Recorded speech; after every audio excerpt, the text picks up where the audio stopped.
Please remain seated. The show will begin in 3, 2... Like a Hellcat.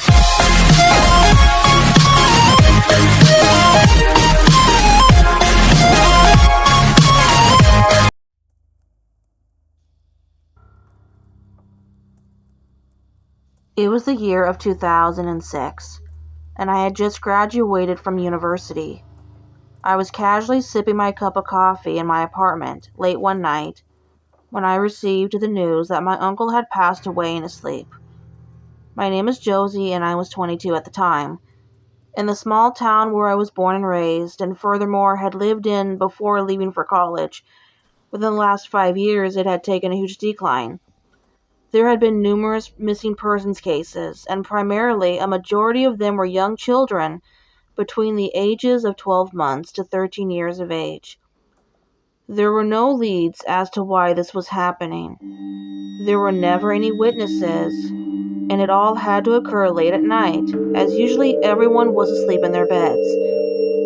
The local police issued a strict curfew and ordered all citizens to keep their doors and windows locked.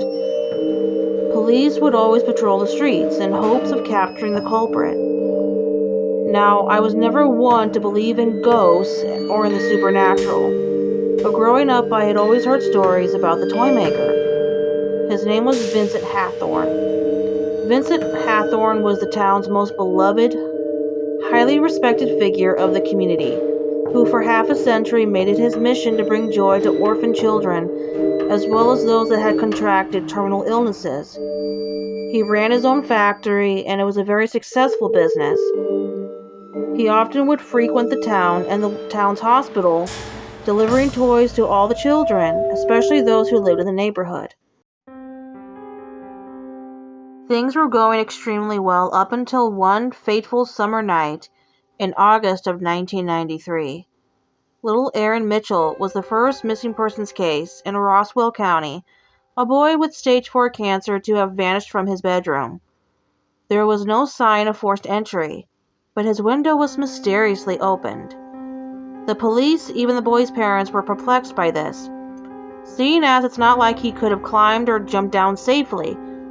The only clue they had were these large footprints, the size of clown shoes. News spread quickly, and the authorities searched a few weeks thoroughly, interrogating many in Roswell if they had heard or seen anyone who may have taken Aaron Mitchell. Nobody knew anything. The police, of course, didn't think to question the kind old toy maker, as they didn't have reason to suspect him. Without proof or probable cause to investigate him, they even didn't bother showing up at his address. Days went on, and more children in odd hours of the night would disappear.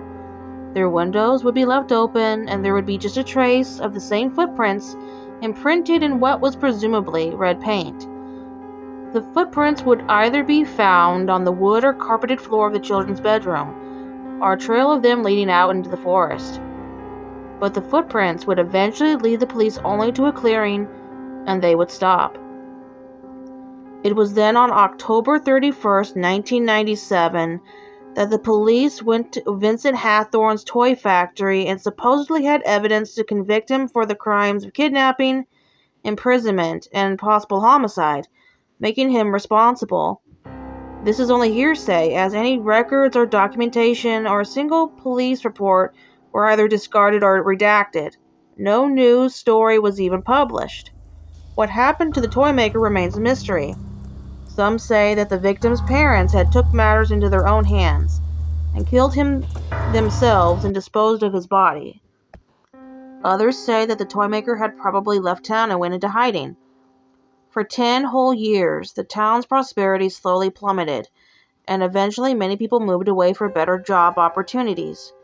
Then suddenly strange activity within that decade began to surface.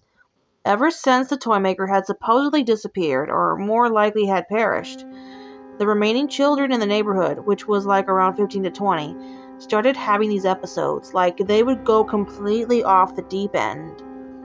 They would suffer from hallucinations and night terrors, claiming that a, quote, tall, lanky wooden puppet that was 8 feet tall with yellow eyes and sharp teeth and a top hat would be standing, hovering over them. A few claimed that he would just stare at them till they fell back asleep. Some even said that he would be standing at their window, beckoning them to go with him. They would scream and call for their parents, and when their parents came into that room, the figure would be gone. The window would be left open with the same red footprints, the size of clown shoes. A detective by the name of Joseph Franklin, who had been investigating the years of missing persons related to the toymaker, had studied the footprints and concluded that perhaps someone was playing copycat. Someone had to have been sneaking into these houses and tormenting these children as part of some cruel, sick prank. But the real question is, who had done this? So many questions needed answering, and for a while, more and more of these kids would up and vanish. Where I come in, well, I'll say that curiosity got the better of me, and I definitely bit off more than I could chew.